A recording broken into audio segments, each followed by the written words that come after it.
Hey YouTube, here for another video. I'm going to be going through the JZIT V80 Android barcode scanning PDA device. Reason why I bought this is to do large-scale asset tagging and inventory management. Long and short of it is a barcode that can be translated by four-corner pin, and the parallax can be corrected in software. Only works if the barcode is truly rectangular. If the barcode presents as a curved object wrapped around a pole or a cable, or if it's curved this way, or if it's just distorted, it doesn't read. It doesn't work on a regular CMOS camera. So I decided to get this, which has a dedicated Honeywell 2D barcode scanning engine. Also has NFC, though I don't have any NFC tags to test it with. And I figured I'd go through this. Tech specs. USB Type-C, miscellaneous things. 4.2 amp hour battery on this. So long life. Default 1 gig of RAM, 8 gigs of flash memory. You can order it with 2 gigs of RAM and 16 gigs of flash memory, but it's optional from the factory. You can put a 64 gig micro SD card in here though. Not that you're going to be storing a lot of items in here. Supports, your standard 802.11a, b, g, and n Wi-Fi. More importantly, of all the different versions of this you can get from AliExpress in China, this version has North American LTE bands. This supports LTE bands B1, B2, B3, B5, and B7, B8, and B20. As well as TDD LTE B40. You're going to have to read the specs and confirm that it'll work. I confirm that it works with my SIM card. Other than that, it's got... What processor does it have? Doesn't say what processor it has. Oh no, it does. An ARM Cortex A53 64-bit quad-core 1.3 gigahertz running Android 7. So, I mean, it's not a slouch, but it's also not the newest hotness like a Pixel 2 or something. Weight-wise, this is, at least it says it's 450 grams. Let's just give a good check here.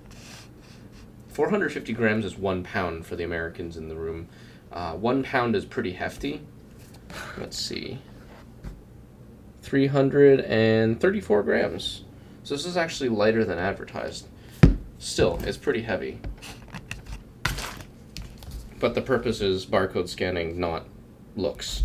Capacitive touchscreen, large body, 1 centimeter grid on the table. You can kind of get a sense. It is 166 millimeters, 77.5 millimeters, and 22 millimeters, so it's chunky. Detachable strap, locking cover, and let's see, you have an O-ring here, seal, big replaceable battery, which is hard to find these days. This is meant for an industrial environment, like constant use all day long. And I guess to further that, also there's the micro SD slot. You can stick the micro SD. There's the SIM card. Actually, just out of curiosity, can I see any... This is very rigid. There's very little flex in here. There's also a lot of ribbing, but I can't tell what this is made of. My guess would be either polycarbonate or glass reinforced polycarbonate or nylon. Regardless, locking latch and strap. Power this sucker on. Here's the actual screen. It seems to behave alright. It's not the greatest, but I guess what's more of a headache is the buttons. There's the power and there's the home button. But you do have 3 barcode scanning buttons on all sides. When you actually open the scanner engine, you actually get to change a bunch of features. You can set this to scan in broadcast mode, but that requires your application or your app to use the Android barcode intent.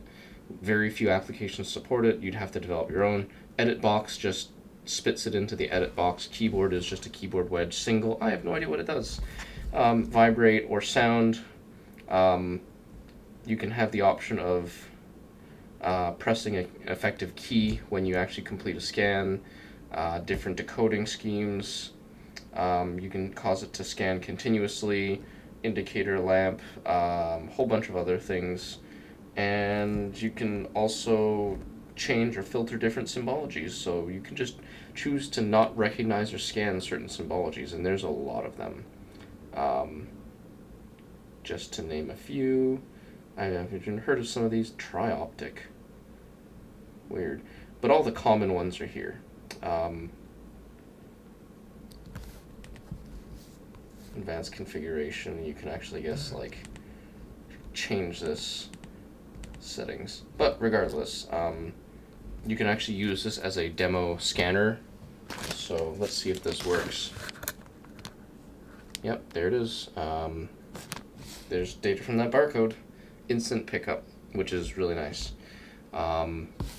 This does have a, never mind the paper plates, it's got a fiber optic cable. I'm not tacky, I don't have leftover takeout food in here. Try and present it so the camera can see it. It projects a crosshair and a rectangle pattern, and you can't see it, but it strobes the light. I think it's a contrast enhancing feature, but it's a proper Honeywell engine, and it's actually projecting at a slight downward angle, and you can trigger it from any of these three blue buttons, sides and middle. This does seem to mesh better with the right hand, so you can trigger barcode scanning from one of these sides. Unfortunately, it doesn't work so well when you have it in the left hand, because it feels like it's about to fall off because it's not holding on to your hand. And if you have it all the way onto your palm, how do you PDA? I guess also another selling feature is it's IP67, I think.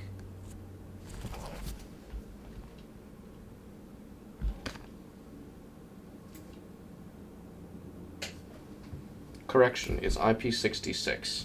And it's modern enough that it was designed with a USB-C port. So not too bad for $250 US. You can get this with a EPC Gen 2 RFID module, but apparently it takes a little longer to get that custom made, and it costs a bit more. And another sign that this is really made for an industrial environment, it has charging contacts. This is designed for a charging cradle.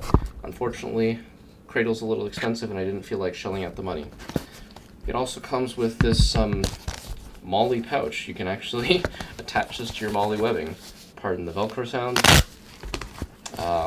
Nothing to it, non-elastic pouch, felt on the inside. I guess another talking point is this thing's designed to get dropped. Supposedly it's been tested for 1,000 drops from 0.5 meter on all 6 sides. So 1,000 drops from 0.5 meter is not bad. Like, you could drop this from a table and it probably wouldn't care. And that's like onto a hard concrete floor or something too.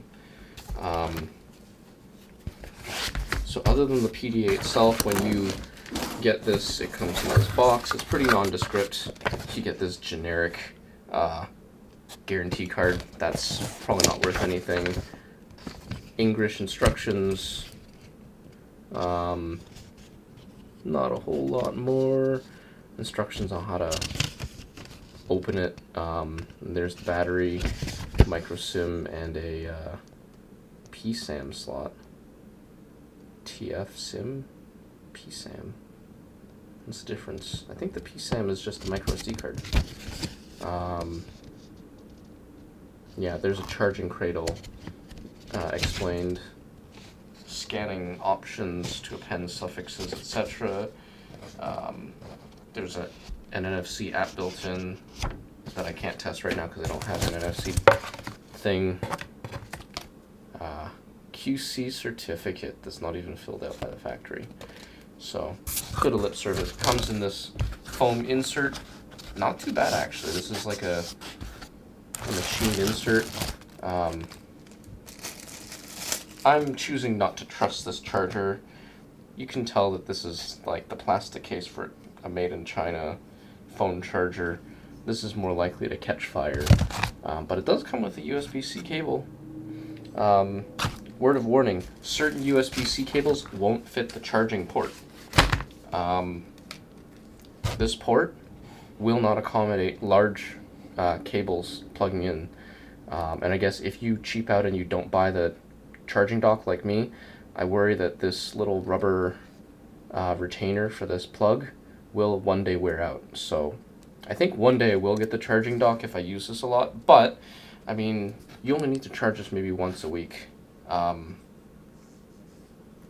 haven't charged this in a few days, and I mean, 47% after a week of idle, not bad. And the battery's replaceable, so overall, not a bad purchase for my purposes. Your mileage may vary, but ultimately, if you want to be able to do barcode scanning in any environment, warm or cold, not worry about dropping your personal cell phone, and have scanning in the dark with a proper barcode scanning engine, no matter what, then this is the thing for you.